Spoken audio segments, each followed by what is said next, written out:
علی گرمیوں کی چھٹیوں میں اپنے گاؤں آیا ہوا تھا۔ گاؤں کا ماحول اسے بہت پسند تھا۔ ایک دن دادی اماں نے اسے کہا، بیٹا شام کے بعد کبھی پرانے حویلی کے پچھلے حصے میں مت جانا، خاص طور پر اس اندھی کوٹری میں۔ علی نے حیرانی سے پوچھا، کیوں دادی؟ وہاں کیا ہے؟ دادی نے بس اتنا کہا، وہاں کوئی رہتا ہے جو انسان نہیں۔ علی کو بات مزاحیہ لگی۔ اس نے فیصلہ کیا کہ وہ ضرور دیکھے گا۔ ایک رات جب سب سو گئے، علی نے ٹارچ لی اور دبے پاؤں حویلی کے پچھلے حصے کی طرف چل پڑا۔ دروازہ چرچرایا۔ کوٹری اندھیرے میں ڈوبی ہوئی تھی۔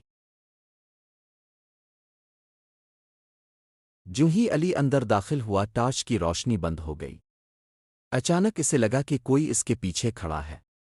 وہ مڑا تو ایک سایہ نظر آیا، بڑی بڑی سرخ آنکھیں بغیر چہرے کے وجود۔